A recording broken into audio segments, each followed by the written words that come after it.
Good day, Crime Talk aficionados. My name is Scott Reisch, and this is Crime Talk, the most fact-driven, unbiased, true crime channel.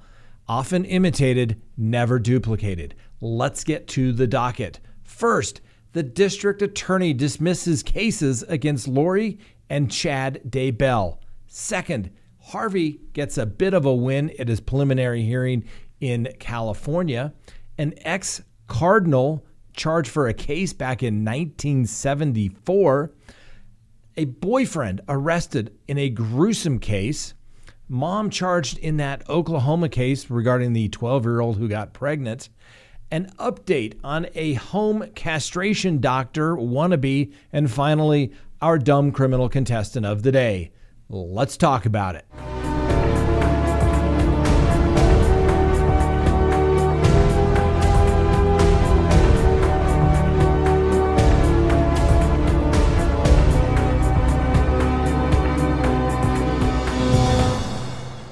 Good day, Crime Talk aficionados. This is Crime Talk, and my name is Scott Reisch. Thanks for joining us. If you haven't done so already, please hit that subscribe button and don't forget to hit that little bell so that you receive notifications of when we go live or put up new content. All right. Yes, we're back in the Crime Talk studio, back from Cabo. It was an interesting trip to say the least.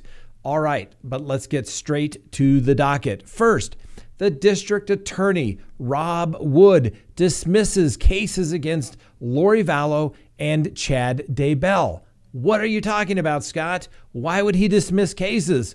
Well, in cases CR 22-20-0755 and CR 22-20-0838, those cases are dismissed without prejudice. So the cases that were dismissed by attorney Rob Wood were the two charges of conspiracy to destroy, alter, or conceal evidence. Those were dismissed against both Lori and Chad. Well, what does that mean? Does that mean they're not going to bring up that evidence in the homicide trials? No. Well, the other thing we have to consider is the charges were dismissed without prejudice. Now, in the legal world, there's a term with prejudice and without prejudice. If something is dismissed with prejudice, that means it's never going to be refiled. You're forever giving up your opportunity to file those cases. Normally, that term is used in civil cases. Now, the district attorney can dismiss a case without prejudice at any time. That simply means that they reserve the right to refile the case if they choose to do so in the future. Well, there's still a bar on that. It's called the statute of limitations. So the prosecution can still refile the case if it is in the period which is prescribed by the statute of limitations in that particular state. Now, the next question is, will this evidence still be able to come in the homicide trials? Absolutely, yes, it will. I'm a little surprised the district attorney simply did not move to join those charges together so that you get the charges as kind of a backup in case there's issues with the homicide trial. However, like we talked about the other day on our live program, hey, the best thing the prosecutor can do is keep it simple. And when you start trying to prove stuff that frankly is going to be maybe a little difficult to prove, that when did it get there? Who did it? How did they get the children there? You have to start proving knowledge, and they can start blaming then Alex Cox, the brother of Lori Vallow, who I think most people believe actually committed the homicides.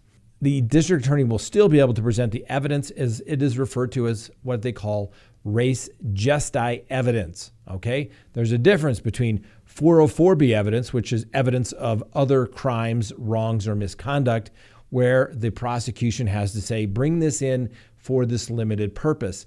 Res gestae evidence is evidence that is so intertwined into the case, although it is a separate charge and maybe not charged, it still comes in to basically tell the whole story. So I get why the prosecution did it, trying to keep it simple, makes sense, but a lot of people were making a big deal about this on the internet yesterday, and the reality of it is it's not that big of a deal.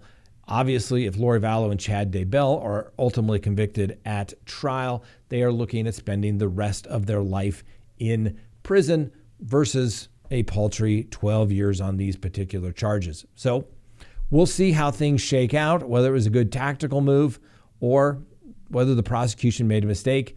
I think they made the right choice. On another housekeeping matter, the attorney who's been hired as a special counsel, Rachel Smith, she has been admitted pro hoc vice and can now appear on the homicide cases. It was sort of a formality, but the judge granted that order dated July 29th.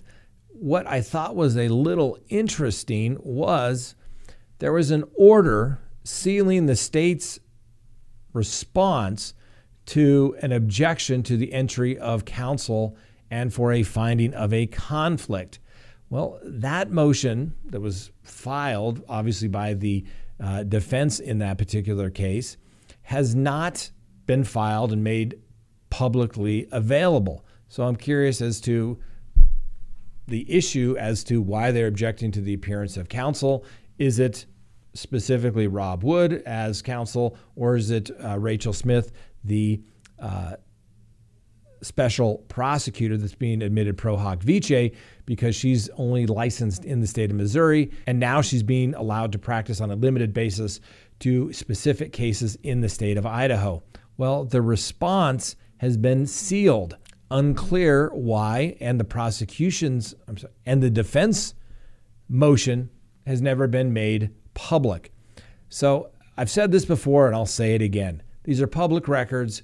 We, the public, should be allowed to see all the filings in this particular case. I'm not sure why, under these local rules, an objection to a prosecutor would require sealing of records at all. Maybe one day we'll find out. So much, though, for an open proceeding. Next on the docket, that guy named Harvey. That's right, that former movie mogul. He has all those charges out in California. Well, he had a preliminary hearing yesterday. And what happened? Well, the Judge Lisa B. Lynch, threw out one of the charges on the grounds of it violated the statute of limitations. Now, the prosecutors stated that they will simply refile and amend the indictment, and the case will then go forward. However, the defense is saying that this was obviously a significant event, and it was the crux of a lot of arguments as it relates to the case in New York. And so a lot of states have amended their statute of limitations on charges of this nature. I can tell you, for example, in Colorado, these charges used to have a statute of limitations of, at one point, it was 3 years. Then they changed it to 10 years. And now it's unlimited. There is no statute of limitations. And normally, there's no statute of limitations on homicides. Now, no statute of limitations on sexual assault. And the other one that most people don't know about is forgery. There's usually no statute of limitations on forgeries because, well, people tend to conceal it. And so you don't know when it will come about. Was it on, title papers to property or some sort of check? Until you know, you have to have knowledge of it. So we'll see if that guy named Harvey has any further success. Obviously, it's going to be a hard-fought case, as well it should be. When you're looking at spending the rest of your life in prison, you have one thing to do, and that is to fight. You have nothing to lose. Now, next on the docket, a former cardinal is charged with a case going back to 1974. And now, we're not talking a former cardinal as in a baseball player. We are talking about former Cardinal Theodore McCarrick. He has been charged with assaulting a young boy back in 1974 in Massachusetts. Now, like we just talked about, normally the statute of limitations would have run. Why was this possible in this particular case? Let me tell you why. In most states, there is a pause on the statute of limitations if the state can show that the defendant left the state. So it stops. It tolls the statute of limitations from the date the defendant left the state. In this particular case, the prosecutors were able to show, or will attempt to show, that since the cardinal left the state and had not returned, that the statute of limitations did not start to tick. Otherwise, this case would be barred by the statute of limitations. Now, Cardinal McCarrick, he's getting up there in years. He's 91, but he probably doesn't want to spend his last days in prison. But he was at one point one of the most powerful men in the Catholic Church for decades, but he was removed from the church in 2018 because of allegations that the church found to be credible. He was defrocked a year later for alleged conduct in regards to seminary students. These allegations involve allegations made at a wedding that he was presiding over, and then, as we said, left the state, hence the statute of limitations has been told. So lots of little nuances in the law there, ladies and gentlemen. This is a good example of that case. All right, let's take a quick recess before we continue on with the docket, and a case about a known spousal abuser who did a terrible, gruesome thing to his girlfriend. Please go to CrimeTalkSearch.com, sign up for a background subscription service. You'll be happy you did. If there's anyone out there you were ever curious about what was in their background, now is the time to do it. If you're going to get involved with somebody, now is the time to do it. When you go to CrimeTalkSearch.com, you put in the name, literally millions of public records are searched, and a report is generated. And it's going to give you a report. If they have multiple social media accounts, you're going to find it. If they have multiple phone numbers, multiple email addresses, it's going to be found. And more importantly, you're going to get information regarding criminal history. Hopefully the person you're searching has none whatsoever. But if it's there, it's going to be found. You're going to get everything you'd want to know, whether you're going into business or whether you're going into a personal relationship. You're going to be able to find out the information you want to know. So go to CrimeTalkSearch.com, sign up today. You'll be happy you did. All right, next on the docket, have somewhat of a gruesome case. So if there's small children in the room, cover their ears. A woman by the name of America Mafalda Thayer was found and pronounced dead on a street on 4th Avenue and Spencer Street in Shakopee, Minnesota on Thursday. Now, what's sad about this particular case is that the boyfriend, a known domestic abuser by the name of Alexis Saborit, Saborit, was arrested on the count of second-degree murder in connection with Miss Thayer's death. The police believe that the death of Miss Thayer was not a random act and that the two had been in a long-term relationship. What is disturbing about this is when police responded to the scene where they thought that a victim was there as a result of a stab wound, they found the 55-year-old Miss Thayer, and she did suffer stab wounds. But what they also found was that the boyfriend had decapitated her and put her head next to her body. That's right. No motive yet. Mr. Saborit did not make a statement to the police. Obviously, we'll give him the presumption of innocence. But once again, ladies and gentlemen, you need to check people out, okay? Go to CrimeTalkSearch.com. I'm telling you, it is the best thing you can possibly do. If you're dating someone and haven't checked them out, guess what? You're committing dating malpractice. If you're not going to do it for yourself, do it for a friend. Check somebody out if you don't think there's something right about somebody that they're dating. Check and see. Check and see if they have a history of domestic abuse. Check it out, right? Past performance is indicative of future results. Next on the docket, a quick update regarding the case that we discussed last week, where a 24-year-old man was arrested at the hospital when he took his young girlfriend, who just happened to be the age of 12, there to deliver a child. Yes, that's wrong and illegal anywhere you go. Well, now the mother, Desiree Castaneda, has been charged with enabling child abuse and child neglect. I think a very appropriate charge. Why anyone would knowingly allow their child, who's 12, to date a 24-year-old? Well, that's certainly parental malpractice and no doubt a crime if you're allowing them to engage in a sexual relationship. Now, once again, we'll give Miss Castaneda that presumption of innocence, but if they can show, they being the prosecutor, can show that she knew that these two were engaging in this conduct, yes, she should be found guilty. All right, an update on a case that we brought you a while back. Do you recall the case of Gary Van Rysik? 76. Does that ring a bell to you? What if I tell you this? That's right. He was performing a castration at home and things didn't go bad. Now, let's not confuse him with the gentleman that was doing this in Oklahoma. Mr. Rysik, we brought you the story. He was doing this at his home in Florida.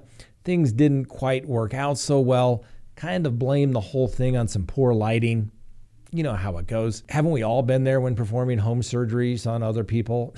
No, we haven't, because we go to the doctor. We don't want to be a doctor wannabe. There are things that they teach you in medical school that you cannot learn on the internet.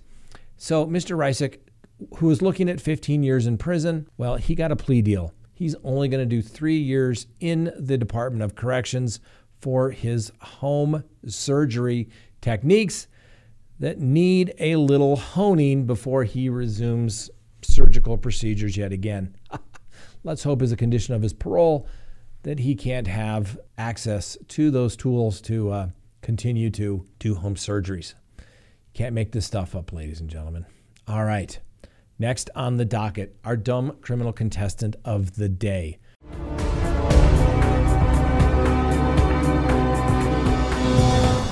Please meet Emmanuel Luna, 56.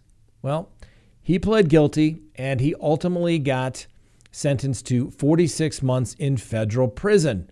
Now, how did he get what he deserves in this particular case? Well, he tried to rob a bank. And let me give you some advice, okay? And I'm not telling people to go rob a bank, but do not threaten the teller, for example, to blow them up like Mr. Luna did in this particular situation. It bumps up your criminal history points.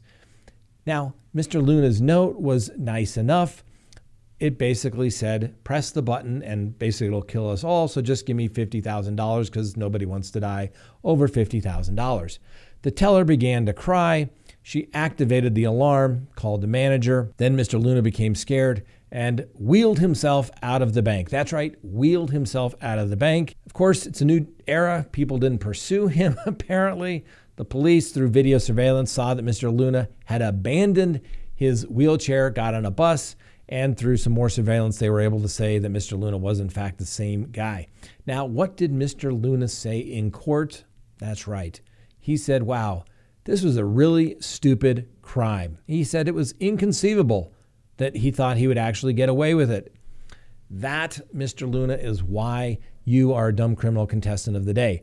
Bank robberies have to be one of the most solved crimes ever. Why? Because we're usually talking about money, and banks don't like to be robbed, and the Fed's got a lot of resources to hunt you down.